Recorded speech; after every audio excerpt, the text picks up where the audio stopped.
All right, Monday, March 18th, Charter Revision Committee meeting. We're short of quorum, but we're not going to be voting on anything today, so we can still have discussion. One item on the agenda. We have a quorum. Hey! Well, I'm going to slide on over out of the way. Let's restart this then. How are you? Crazy traffic. Turned it off. She turned it off? Turned it off? You started it all over, huh? I never actually got around to calling it to order, so Okay. it started up. Sounded official. All right. So what is today, the 18th? Okay. Okay, so today is March the 18th, 5:15. This is the Charter Revision Committee, and we have a quorum. So we have one resolution here, RS 2019-1617, Rosenberg. This provides amendments to the Charter of the Metro Government in accordance with Article 19, Section 1901. If you want to give us a brief explanation. Thank you. So as it stands, there's still the three amendments on the resolution right now. Amendment A is the expansive ranked choice voting amendment. Amendment B is the special elections only version, similar to what we looked at last year. And Amendment C is Councilman Cooper's resolution related to budget disclosures. Since we met, we had a Charter Revision Commission meeting about a week and a half ago. It was a really good conversation, went on for about an hour and a half or more. There was a lot of really good conversation because it's a really great group. The most substantive concern about ranked choice voting that came out of it was a legal question that I would appreciate, especially the perspective of our lawyers on throughout the room. And that is, we have an escape hatch in the amendment that says that if ranked choice voting is found to be repugnant to state law, then we go back to the having to have runoffs. The question was brought up, who decides that something is repugnant to state law? Does that mean that it's been decided in court, or that the coordinator of elections just declares that it is, or Metro Legal, or some other standard? So I would really appreciate everybody's input on the cleanest way to handle that. I mean, just off the top of my head, I mean, obviously someone could have filed suit. I'm assuming, I don't know that we have do we have a procedure in the charter right now, or I imagine it's in state law on how we appeal an election, and I imagine that would be the same method. I mean, Mike, you might want to weigh in on this, but I mean, if something happened in an election like that, you're going to file something either with the state or file a suit in Chancery Court here in Davidson County, and then that's, I mean, have to be adjudicated in that method, wouldn't it? So what you'll typically see is if there's a candidate or potential candidate withstanding, they would file a deck action that typically works its way up to Chancery Court. I'm wondering out loud if you limit it to any particular instance. For example, if you limited it to challenges from someone who would otherwise have won or been qualified, you don't want to exclude other instances where, let's say, the AG just issues an opinion that this is repugnant to state law. We could not exclude the other determinations of repugnancy by other mechanisms. additional challenge is the timing, is if that's, if someone who otherwise would have made a runoff or perhaps been declared a winner files suit and the election date has come and gone, that's the challenge in the escape hatch from repugnancy. So, the sidebar to all this is that this is currently working its way through the court system. And there's potentially legislation that would give more clarity on this up at the state right now. So it's entirely possible that it's extremely likely that one way or another this will be worked out at the state level before this would be used for the first time in 4 years, barring a disaster like 2018 where we had 27 elections.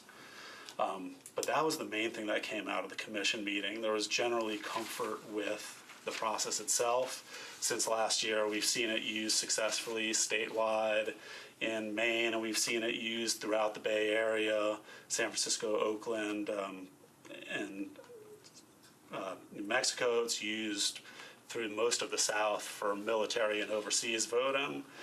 So I think that, and other parts of the world, they've been using it for over a century. So that I think there's growing familiarity with it, the advantages that it brings both to the voting process and elections in general, the types of campaigns it creates, the way it creates positive issue-oriented campaigns.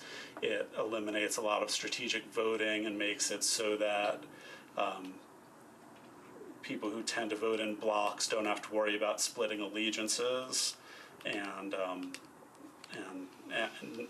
in addition to the cost in getting folks in office 5 months later or 5 weeks earlier. So I was really impressed with the level of conversation, and looking forward to seeing what's next. So one election, or not election, charter revision commission member reached out to me and was, I don't know, when was the meeting that they had? It was Friday the 8th. Okay, so I talked to him the next day, and was expressing more hesitancy.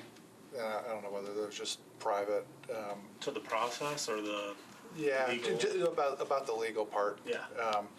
That it's not resolved, and that question about what constitutes repugnant under state law, you get to pick your poison. Like any way you'd want to define it, there's risk. And asking for Attorney General's opinion, that's not really binding. If you wait for a court decision, then you've leaped before you looked, potentially, depending on the result. Well, I guess if a court finds it repugnant on an election we had, then we will have leaped before we looked. So I'm pretty indifferent because at the end of the day, any way we pick to determine the repugnancy comes along with some risk. I would personally, I like the version of like trying it with the special elections first, well, maybe I'm just being the slow to accept it, but I guess I'm not accepting it. And I don't know if I don't know if I'm in a position to debate all the pros and cons, other than the legality of it's not clear under Tennessee law, and the special elections seem like a good place to get it in if that's what voters want to do, and then get more familiar with it, as opposed to going all in. And I would say, I could be particularly sensitive about it, is we've got sort of a weird at-large election process now, and allowing for the hypothetical possibility of ranking 20-plus candidates spanning 3 pages strikes me as completely unworkable. And so I'm a little fixated on that part of it for sure, because it seems like we might have a weird process now, a unique process, but it's at least one that the city is more or less comfortable with. And I just, the idea of flipping back and forth between 3 pages, who's first, who's second, who's third, that doesn't appeal to me. So that's my 2 cents worth. Is I like the trying it out on special elections version. Well, one thing I forgot to mention for folks who haven't been following the ins and outs of voting processes, the reason that it's in court right now is because Memphis had, they've actually voted 3 times now to implement ranked choice voting. There were some folks that tried to get it killed and get it removed from the charter this past election, and it ended up passing overwhelmingly there again. And that's the reason that things are working through the court right now, is because they're supposed to use it this fall for the first time. Cool. Let's let them figure it out. Exactly. Yeah. The language that we picked, repugnant, a lot of times when doing statutes and things, instead of repugnant, you'll see the language not consistent with. Do we know why we chose repugnant? Don't. I think, repugnant means, it's hardcore, not consistent with. Something could be consistent with something and not, you see what I'm saying? So it's kind of, it's all in the language, but it does, The issue with state law as it stands right now is when it was written, there was no thought given to ranked choice voting, so there was no intent not to allow it, but there was also no explicit intent to. so you're saying it's implement not inconsistent with state law right now? it. Exactly. Well, But it depends know. on which, like you ask 11. I'm just saying, It depends if on we which did lawyer it. you ask. Well, that's. no, as I understand state law, when it comes to municipalities, and I don't know, Mike's going to have a better answer to this, but when it comes to municipalities, this isn't a tie goes till you get to do it. It's if it's not expressly authorized by the state, then it's not a right that cities have. And I know there's exception and wiggle room around that, but But I wouldn't think that the way we do at large, that's not spelled out in the state law. that's true. So. Thank God. For me, this all so it's a gray area. It's being litigated. Do we know when the lawsuit is going to be wrapped up? Dave's going to win re-election, and after Memphis gets this figured out, we could do it. But in the meantime, I'd be comfortable trying it on the special And I think the special elections, because for those, there's no reason for us to have to spend the money to have a special election, then have a runoff. We all know that. That's just a waste of money. Ridiculous. Yeah. So, and obviously, though, I don't think we want to do this with 40 council members, a mayor and a vice mayor, and then have it held, not consistent with state law, and then have it all just, That's 4 years away. But I'm just saying we want to make sure that we're good on the state level before we did this for the entire council. So that's my thought.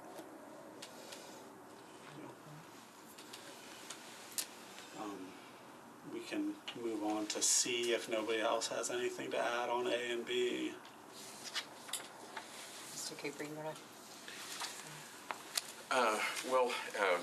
Taking advantage of Councilman Rosenberg's movement with the charter bill, I added, C and D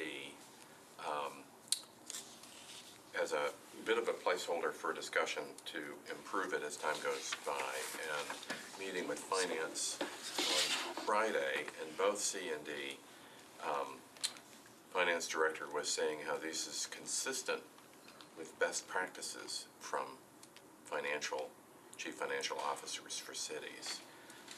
And part of the motivation from this is to take a little bit of the argument out of the reporting space that instead it comes to different things. One is on debt. If you go around the county, everybody has kind of a different answer to how much debt is there in the county. It was a recent editorial saying that there's $4.1 billion worth of debt, and neither Talia or I could figure out how anybody could come up with that number under any set of conclusions. And to finally, so on the debt reporting, just to go ahead and make that a consistent part of life and to answer the question whether commercial paper is debt or not, and people can go, well, that's not material. Well, it's recently was $775 million. It's definitely material. And then there's a footnote in the CAFR on the obligated but not yet spent bond number, which is equally material. It would require rescission by the council for that spending not to happen, and that's $1.1 billion. Well, between both of those numbers, that should be a reportable number, and let's just have it on one page that everybody can go to it and look it up and take the argument out of it. The other part of this on metrics is a interesting story that predated me, was in the Purcell administration, apparently up through 08 and 09, Nashville was considered, lots of people came to study Nashville's use of budget metrics. And we were considered a model. I know people have recently been to the National League of Cities, I guess, that we were a model in doing this.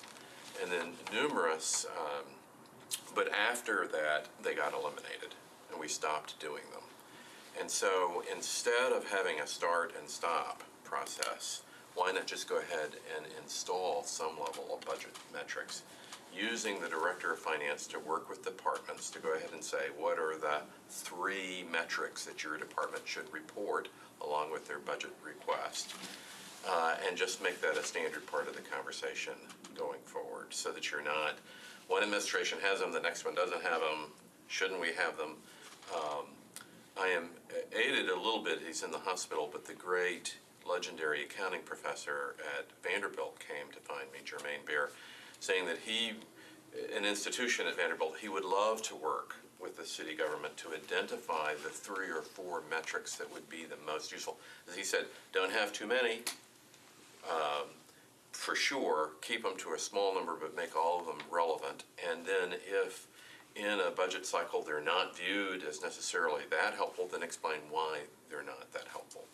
And then again, as I see our budget chair here, start out with those metrics from the beginning, and you'll have a much more informed discussion much more quickly, probably, than them disappearing. And again, maybe the way to do it, and again, talking with finance downstairs, they seemed, I think, quite amenable to working with this, is just to go ahead and institutionalize that practice and save us all from asking the same question every year, which would be, some of the basic questions that you would want to know about spending money, and ultimately it'll help direct the marginal spending a little bit better. And what are these things? I think the finance director works with the departments to kind of institutionalize that. Crime rate reporting, how many fires were put out, how many calls are there from the fire department, what's the aging of their equipment, all of these things. There are a wide variety that, again, just particularly I think this finance department would be great at coming up with these questions. But again, just institutionalize it. And the reason we're here is that Mike has said it has to be a charter amendment, basically, because and this is, you all may have heard this, the budget book is discretionary, what is in it. The ordinance is not. And so ultimately, if you're going to require it, you do have to change the ordinance. And then the way to change the ordinance is, and how do I do with this explanation? You have to put it into the charter, and if David is going to have charter amendment anyway, this seemed like an opportunity to piggyback for these two things, to take the argument out of the reported debt, and then to go ahead and permanently install metrics into the basic reporting in the budget book. What kind of opposition are you getting? Well, I wasn't here for the charter revision committee. Apparently that they had a you So were. the revision committee had, I think, in ensuing discussions with finance, I think there are friendly amendments proposed. One is to make clear that the additions be within supportive documents, not within the ordinance. The ordinance can cite, here's attached as supportive documents is X, Y, Z. And I think that saves some heartburn and, Well, and the budget book is a supportive document.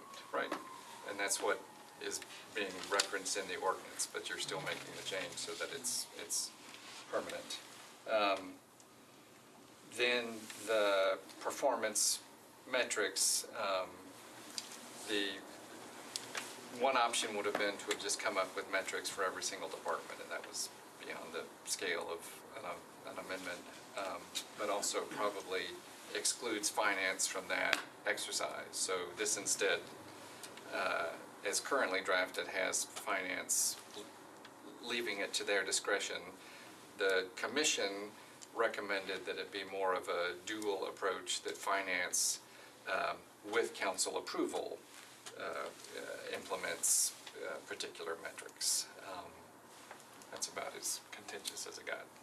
Right, but interestingly, in the charter revision, I think the idea was brought up by Metro's lawyer about this, is just to make this a duty of the finance director. Because in the charter, you lay out all these duties by the finance director. This just adds an additional duty to come up with metrics and to have, which would include, in effect, debt reporting too. And that's, the finance director's duties are enumerated, and this was just would add to that they would work with the departments to come with that, and it may or may not have council approval depending on the will of this group and the will of anybody else that's looking at it. It's not the hugest thing, but it would sure be useful. It would sure be useful, and I see Council Lady Allen nodding her hair. I know she has. I've been looking she at has commercial- taped together commercial paper charts, questions, yeah. you know, Right. over time to look at spending. There and they this- are, yeah. Yeah, there it is. Right, I right. applaud that. And this would just, so instead of us having to hunt and peck and have maybe different opinions about what the numbers are, let's just go to a standard source that the finance signs off on, and you start from the beginning being able to measure this. And then, in theory, you get what you measure. Well, let's measure the right things. Madam Chair. Just- Mike, Councilmember Cooper, I don't necessarily disagree with what you're trying to do. However, when I read that charter amendment and I think about just people in Nashville going into the polls and looking at that charter amendment, Mike, how would there be a summary that would be a little more user-friendly? Is it that, I mean, is that it below it? I'm sorry. I didn't see that, so I apologize, but.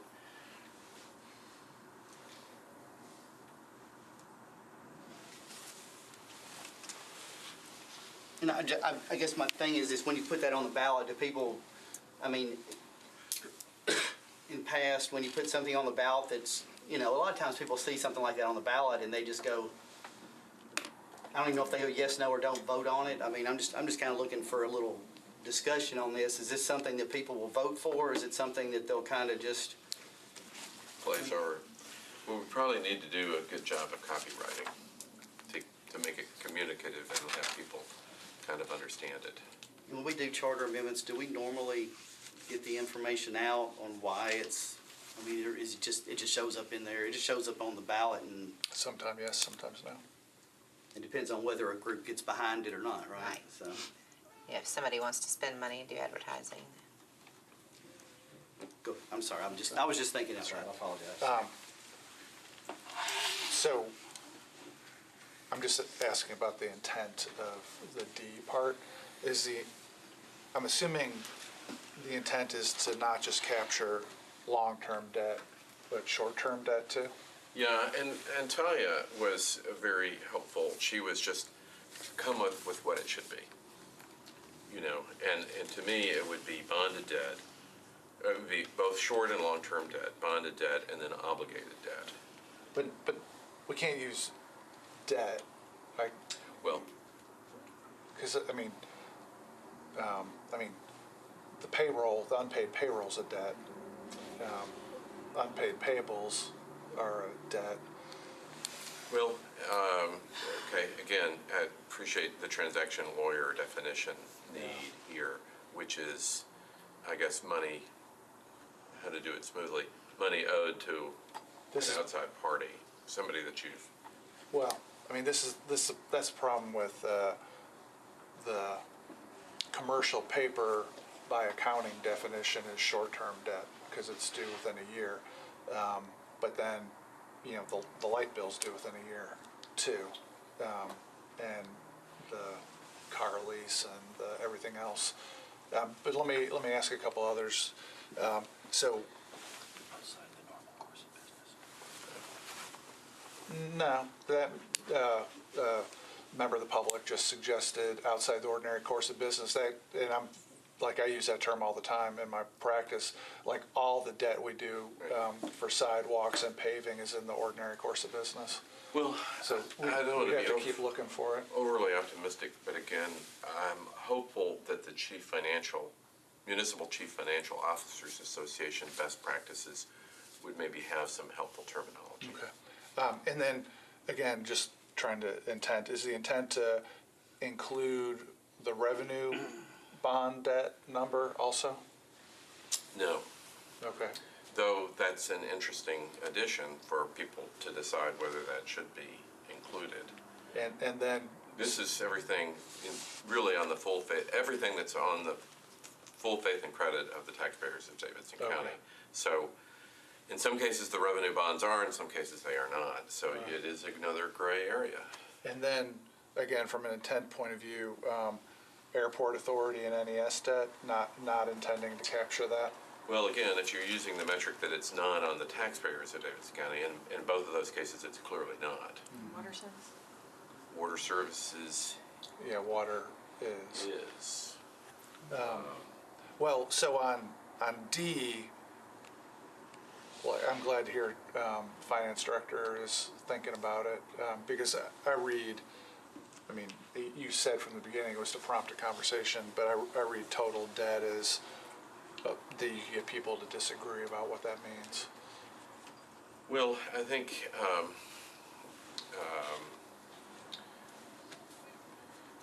but clearly Moody's and various groups have applicable apples to apples Right. metrics. And I guess And I'm so it's just a question of taking one and being clear about it. totally agree. And then the other thing about that is if it goes in the charter, then it becomes is whatever the specific definition going to make sense in 25 years question, which makes me want to ask Mr. Jameson, so we couldn't accomplish this by ordinance? So can I back up to your first question about total debt? And then I'll get to whether or not do we do this by ordinance. So the charter speaks, I think, intentionally in broad terms. So you can ask, for example, does total debt encompass airport authority and water services and NES? But just the paragraph above that also talks about revenues. Does that encompass airport authority and water? We've never hyper-specified that, and I think for good reason, leaving it to the adequacy of the budget book that we get, and if that's not sufficient, then we have remedies on a year-by-year basis. And I think that's the advantage to not hyper-specifying what debt is construed as, because you'll have that debate every year. And it would change every year if we make that a part of the charter. And I think broader is better with respect to the charter. The recommendations of the Finance Department's attorney, Metro Legal attorney, with respect to make this an obligation of the finance director was likewise within the charter, just a different section of the charter. We have historically avoided specifying the contents of the budget book anywhere in the code. It is not in there, and I think for good reason, because you need that flexibility, and if it's ever not to your satisfaction, you have that remedy on the floor on a year-by-year basis without locking yourself into something that may not make sense in 25 years. So I know the terms are broad. I think that's intentional. The charter approach is simply because what we've historically avoided doing through the code, whether or not to do that within what is in the annual operating budget or simply what is within Talia's or the finance director's duties. I think either are fine, but I think that's the rationale behind it. So we couldn't do it by ordinance? We could do this by ordinance. It's as good as the ordinance of the next council, and we've historically not done that. Well, I mean, just I'm being John's advocate here. I mean, as written, if I were the finance director, I wouldn't feel obligated to include the commercial paper program. I mean, every year we get a slide that says the debt, and then the fine print says long-term debt and has the bonds only and doesn't include the commercial paper. And as drafted, I don't like, so the two choices are to keep it general, and I don't know that it accomplished Councilman Cooper's goal, or get specific, and it runs into the issues you were just stating. So, I don't know. And then, I guess skipping back up to C, like I'm being real dense. I've read C a bunch of times. What does C do? You see the metrics? Is that the language? Sorry. That's the classification of accounts. That's already in there.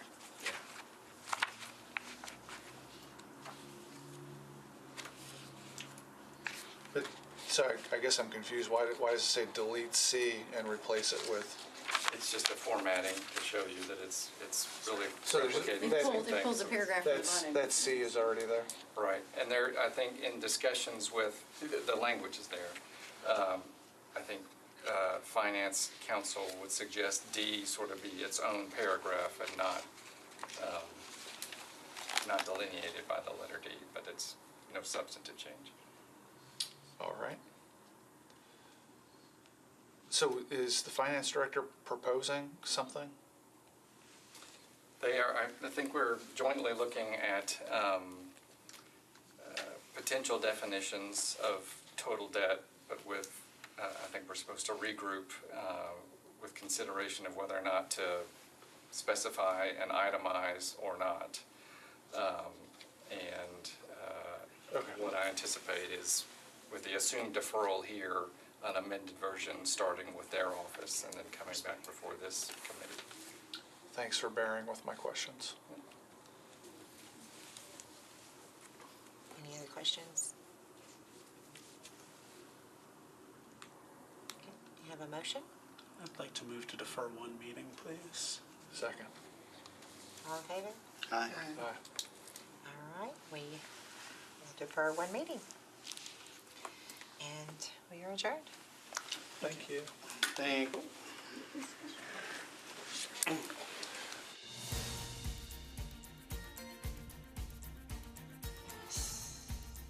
This has been a service of the Metro Nashville Network. If you would like to see this presentation again, or for more information about this and other programs, visit nashville.gov.